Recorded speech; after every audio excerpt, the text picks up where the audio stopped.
श्री महादेव शिव शंकर की पूजा करने के लिए एकत्र हुए हैं। शंकर जी के नाम से अनेक व्यवस्थाएं दुनिया में हो गई। आदि शंकराचार्य के प्रसार के कारण शिव जी की पूजा बहुत जोरों ने मनाने लगा और दक्षिण में तो दो तरह के पंथ तैयार हो, एक जिसको शैवाइट्स कहते हैं और दूसरे जो वैष्णवाइट्स कहते हैं। अब शैवाइट माने शिव को मानने वाले और वैष्णवाइट जो विष्णु को मानने वाले। अपने देश में विभाजन करने में हम लोग बहुत होशियार हैं। भगवान के भी विभाजन कर डालते हैं और फिर जब उसको एकत्रित करना चाहते हैं तो और उसका विद्रूप रूप निकल आता है। जैसे कि एक अय्यप्पा नाम का नया निकल आया है मामला, और बहुत गलत चीज है।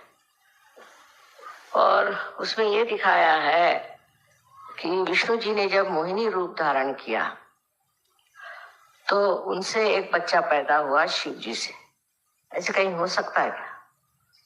ऐसी गलत सलत बातें हमारे देश में बहुत निकल आती है और फिर उसी के अलग अलग संघ बन जाते हैं। कोई ना कोई बहाना झगड़ा करने के लिए मिल जाए तो हिंदुस्तानी बहुत खुश होते हैं। अगर उनके पास झगड़ा करने के लिए कोई चीज नहीं हो तो वो कोई ना कोई कल्पना से ही चीजें निकालते रहते हैं। सो ये दोनों ही चीज एक दूसरे से इस तरह जुटी हुई है कि जैसे सूर्य से सूर्य की किरण, शब्द से अर्थ, चांद से चांदनी। माने ये कि जो सोपान मार्ग बना हुआ है जिसे हम सुषुम्ना नाड़ी कहते हैं, जो मध्य मार्ग, वो विष्णु का मार्ग है और उस मार्ग से ही हम शिव तत्व पे पहुंचते। तो जो मंजिल है वो है शिव तत्व की, शिव की, और जो रास्ता है वो विष्णु का बनाया हुआ है। इस रास्ते को बनाने में विष्णु ने और आदि शक्ति ने मेहनत की। इसमें शिव जी का कोई हाथ नहीं। वो तो आराम से अपनी जगह बैठे हैं, जिसको आना है आए, नहीं आना नहीं है। सो इस शिव तत्व को प्राप्त करने के लिए हमें इसी विष्णु मार्ग से जाना चाहिए और उसके लिए जो अनेक चक्र हैं उनको पहले ठीक करना चाहिए। जब ये चक्र ठीक हो जाते हैं तब हमारा विष्णु मार्ग खुल जाता है और उसी के साथ फिर हम धीरे धीरे ऊपर उठने लग जाते हैं। अब इन चक्रों के बारे में मैंने तो बहुत बताया था, पर हृदय में भी एक चक्र है जिसको हम कहते हैं लेफ्ट हार्ट। ये हृदय का चक्र नहीं है, ये सिर्फ एक तरह से हृदय जो है वो प्रतिबिंब है, रिफ्लेक्शन है महादेव का। शिव जी का स्थान तो सर से ऊपर है, बुद्धि से ऊपर, विचारों से ऊपर। ऐसे तत्व को प्राप्त करने के लिए सबसे पहले हमें इधर ध्यान देना चाहिए कि हमारा हृदय कितना साफ है। हृदय के अंदर हम अनेक तरह की गंदगी को पालते हैं। जैसे कि हम किसी से ईर्ष्या करते हैं। ईर्ष्या करना जैसे कि किसी ने आपके साथ दुष्टता भी की हो, आपको सताया भी हो, परेशान किया हो, लेकिन उससे ईर्ष्या करने से कोई फायदा नहीं। आपका हृदय अगर स्वच्छ है तो आपका जो आईना है जिसमें परमात्मा का प्रतिबिंब पड़ने वाला है वो साफ रहेगा। लेकिन आपके अंदर अगर ईर्ष्या हो तो वो साफ नहीं रह सकता और उसका प्रतिबिंब ठीक नहीं हो सकता। किसी से भी दुश्मनी मोल लेना, किसी के प्रति भी कुछ किसी तरह का हृदय में किलमिश रखना या बुरी भावना रखना, ये गलत बात है। इसीलिए ईसा मसीह ने कहा है कि सबको माफ करो। माफ करना अत्यावश्यक है और उनसे पहले भी और बाद में भी अनेक साधु संतों ने यही बात कही कि सबको माफ कर दो।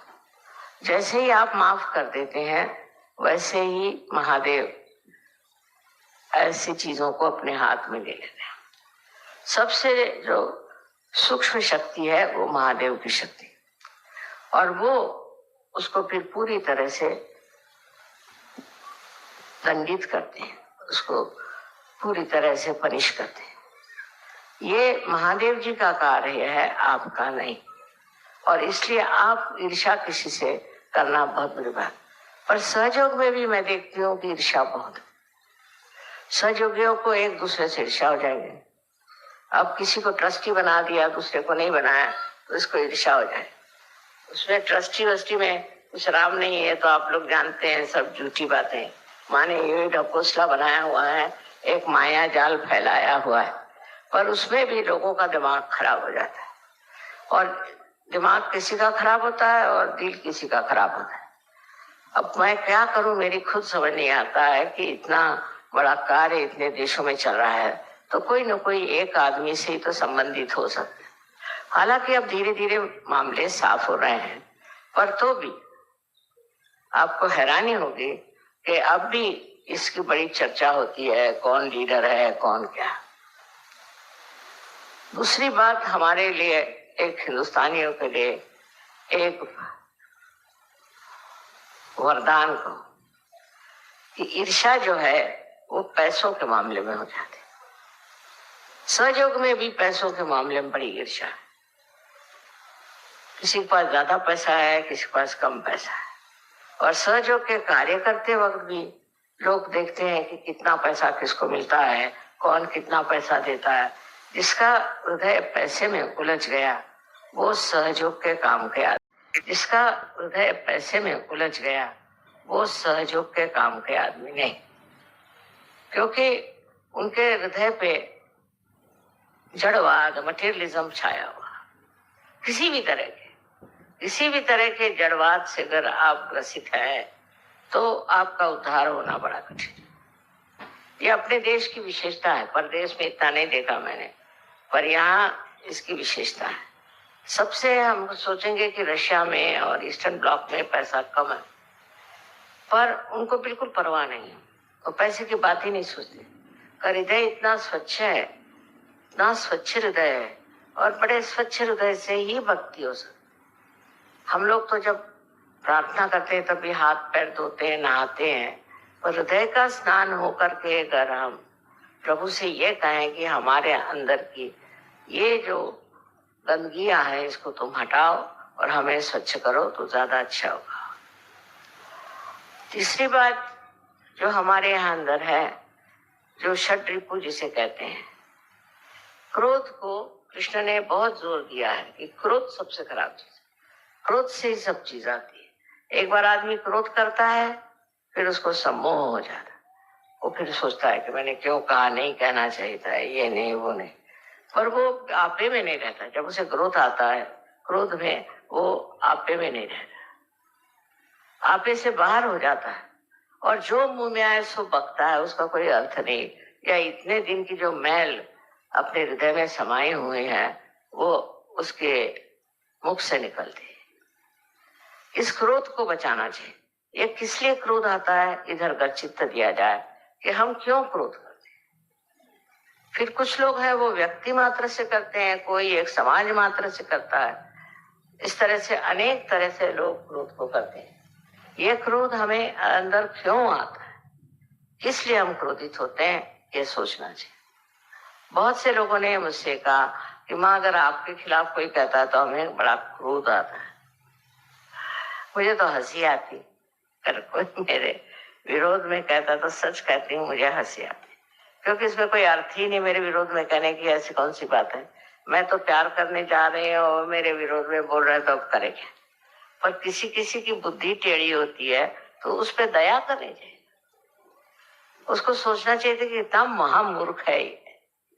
जो आदमी क्रोध में उतर जाता है उसकी तरफ दृष्टि जो है वो अत्यंत शालीन होनी चाहिए, जिससे उसका भी क्रोध ठंडा हो सकता है। अपने देश में क्रोध करने वाले अनेक तरह के लोग हैं, उसकी संस्थाएं हैं जो सिर्फ क्रोध से इसको मार, उसको मार, इसको पीट, उसके पीट, और फिर सामाजिक तौर पर भी ये चीज बनती जा रही है। ये बड़ी भयानक चीज है, लोगों को मारना, पीटना, फिर उसके दंड पर एक कोई सेना तैयार करना या कोई मारने पीटने वाली चीज तैयार करना, ये बड़ी भयानक है। हालांकि अगर अपने संरक्षण के लिए कोई आदमी ऐसी चीज रखता है तो उसमें इतना हर्ज नहीं, पर तो भी अगर वो परमात्मा का भक्त है तो उसको कोई जरूरत नहीं। ऐसा आदमी हमेशा संरक्षित है, जिसको अंदर श्री महादेव का वास है। उनको कौन हाथ लगा सकता है, उनको कौन नष्ट कर सकता है? कुछ भी करो, कितना भी उनको सताओ, तो भी वो इंसान नष्ट नहीं हो सकता।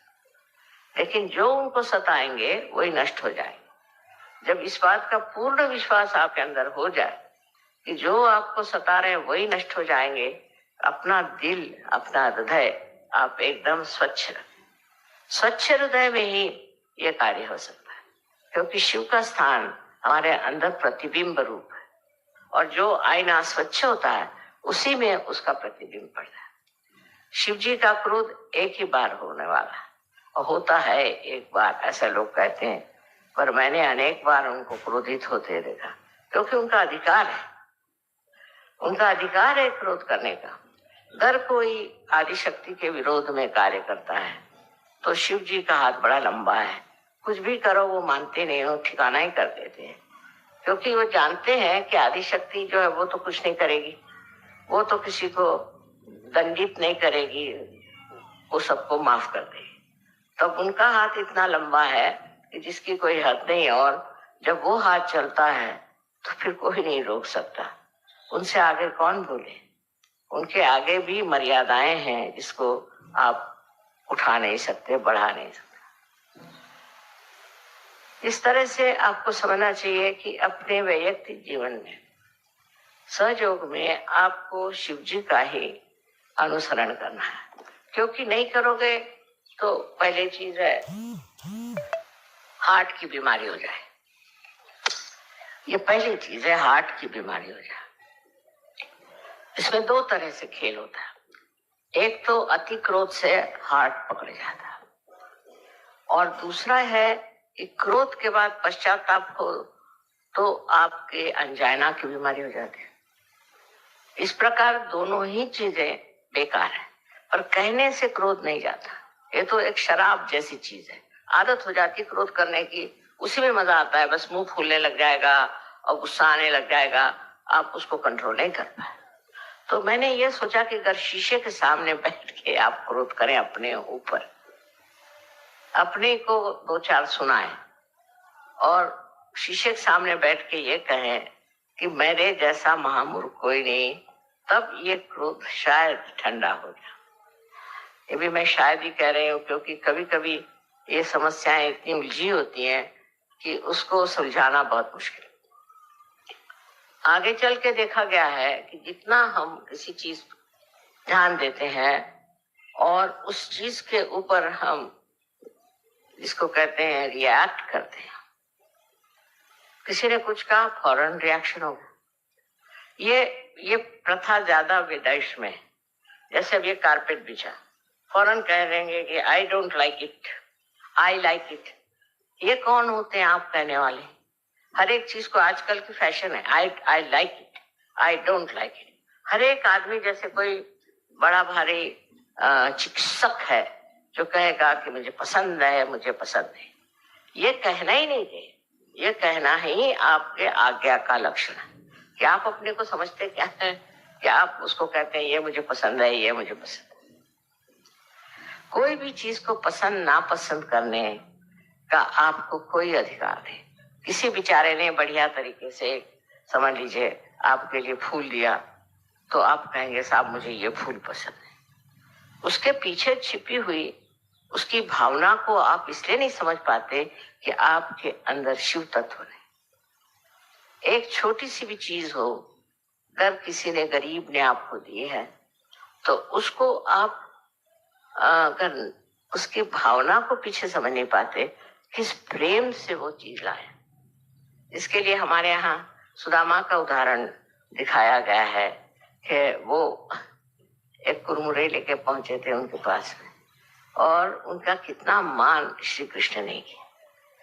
कोई चीज जो प्रेम भाव से देते हैं वो ऐसा ही है जैसे कि एक शीशे को आप पारस पीछे से लगा दीजिए, चमक जाता है। ऐसे ही चीज है, अगर आपके अंदर भावना बहुत सुंदर हो, अच्छी हो, पर पैसा नहीं हो, तो आप कोई छोटी सी चीज भी उनको लेकर दे दें तो दूसरे को सोचना चाहिए, आहा क्या बढ़िया चीज।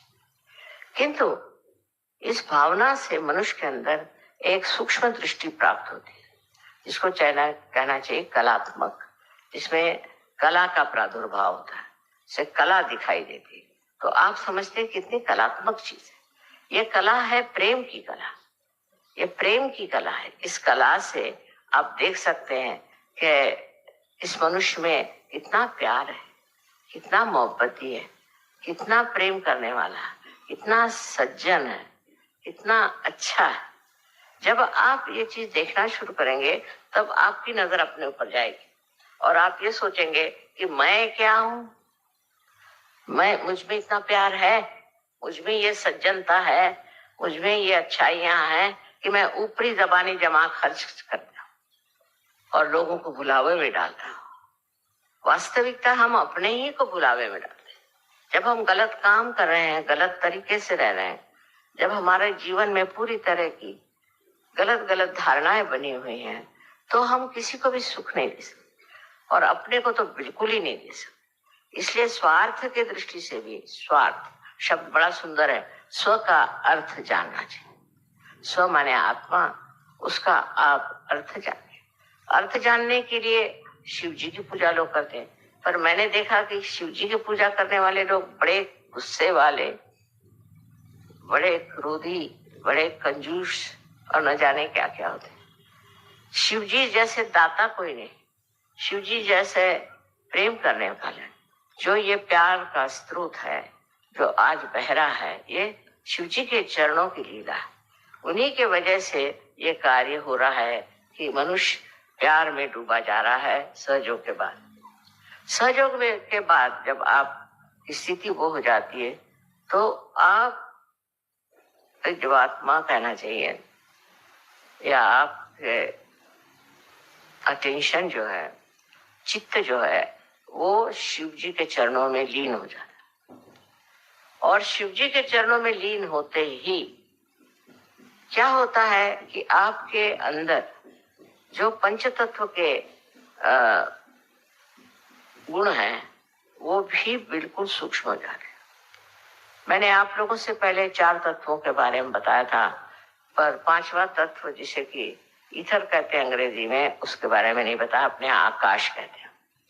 आकाश तत्व का यह है कि जब मनुष्य सूक्ष्म स्थिति में जाता है तो उस सूक्ष्म आकाश को भी प्राप्त करता है। वो आकाश जो कि ईथर को चला, उस आकाश को चलायमान भी करने की जरूरत है। अगर किसी को कोई तकलीफ होती है, कोई परेशानी होती है, तो वो सब जगह व्याप्त है। हर जगह वो आकाश तत्व जो तत्व मैं कह रही हूँ व्याप्त है। फौरन आपका असर वहां पहुंच जाता है जहां जरूरत होती है। बड़े कमाल की बात है, पर होता है और हुआ है, और इसी को लोग चमत्कार कहें, पर ऐसी बात नहीं है। सहयोग में अगर आप शिव तत्व में जागृत हो जाए तो आपके अंदर के जितने सूक्ष्मतर कहना चाहिए जो भाव है और जो स्थिति है वो जागृत हो जाती है। इसलिए चाहिए कि हम लोग पहले अपने दिल को साफ करें। अब दिल के साफ करने में मैंने आपसे 3 रिपुओं की बात करी। अब चौथा रिपु जो हमारे अंदर है वो है मद। मद माने घमंड। जब औरतों में घमंड आ जाता है तो वो आदमियों की चाल चलती है, फिर वो औरतों जैसे नहीं चल सकते। घमंड, हम माने बहुत, हम कोई विशेष, हमारी कुछ तो भी ज्यादा, या तो पैसे वालों की लड़की है, या सुंदर है, या सुशिक्षित है या चाहे जिस भी बात से, किसी भी बात से अगर घमंड आ जाए तो आदमी औरत जो है वो आदमी जैसे चलने लगे। और जब आदमी को घमंड आता है तो औरतों जैसे चलने लगता। माने बनता ठनता है बहुत, शीशे के सामने घंटों बैठता है, बाल बनाता है, ये करता है वो करता है, सब औरतों के धंधे करता है। बनना ठनना औरतों का काम है। चलते वक्त भी सीधे नहीं चलता, एक विशेष रूप से चलता है। अगर पीछे से देखो तो लगे कोई औरत चली जा रही है मर्दाना कपड़ा पहन।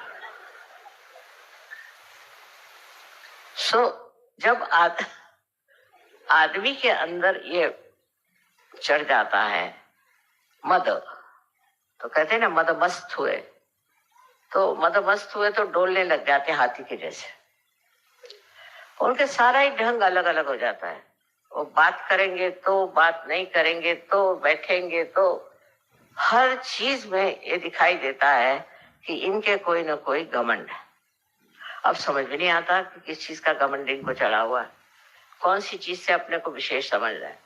ये सारी चीजें तुच्छ, इसका कोई अर्थ ही नहीं है, सहज में इसका कोई अर्थ नहीं है।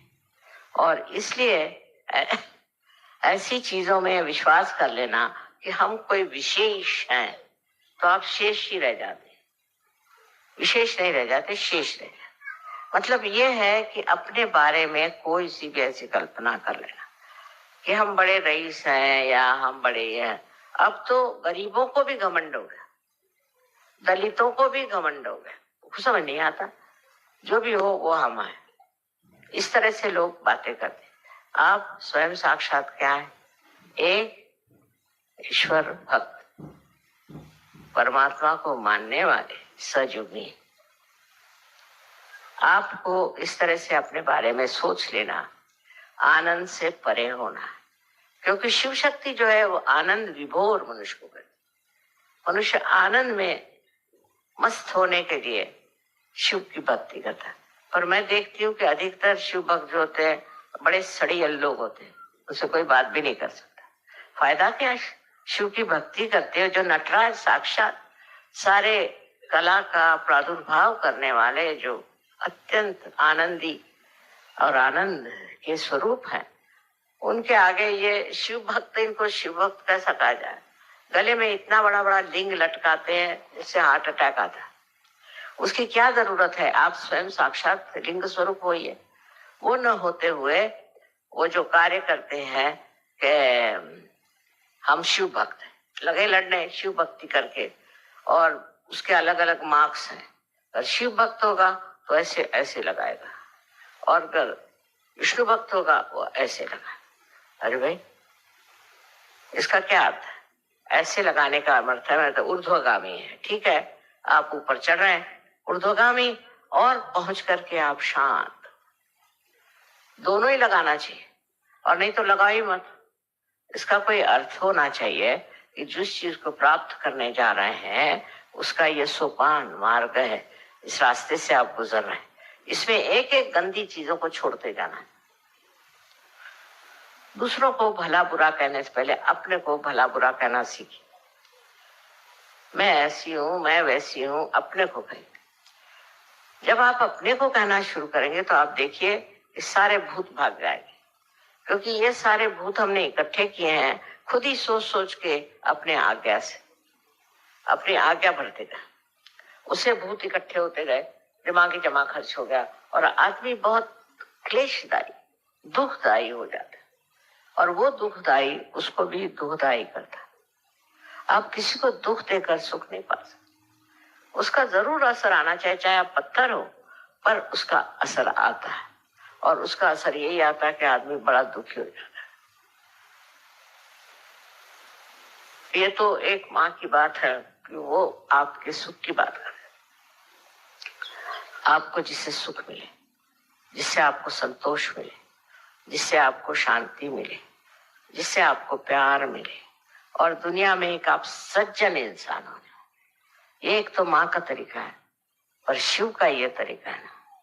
शिव एक हद तक चलते हैं, नहीं तो ऐसा तड़ाकते हैं कि मैं घबराती रहती हूँ कि अब ये आदमी किधर जा रहा है, अब इसका होगा क्या, ये कहाँ पहुंचेंगे, इसको क्या कर रहे हैं, उनको उनको ये नहीं, उनके अंदर ये नहीं है कि चलो भाई इनको ये बहुत खराब है, बुरे हैं, तो माफ कर दें। हाँ, माफ करने योग्य हो तो माफ करते हैं, और जो उनकी बहुत तपस्या करता है उनको भी वो वरदान देते हैं। पर जो आदमी मूलतः बेसिकली जो ठीक नहीं होना चाहता उसको वो ठीक कर देते, ये बात सही। इसलिए उनसे डरना बेचारे को भयंकर भी इसीलिए कहते हैं कि जब बिगड़ते हैं तो वो किसी को भी नहीं छोड़ते। पर उनका सबसे ज्यादा जो बिगड़ना है वो तब होता है जब अंत का, कहते हैं ना कि रात्रि ऐसी आएगी कि सब नष्ट हो जाएगा, उस टाइम में वो अपने क्रोध से सब चीज नष्ट कर दे। ये समय तब आता है क्योंकि मैंने आपसे कहा था कि ये आखिरी निर्णय है, लास्ट जजमेंट है। इसमें आप कौन से रास्ते पे जाते हैं, कहाँ जाते हैं, क्या करते हैं, ये सब पूर्णतया आपके अंदर लिखा जाता है।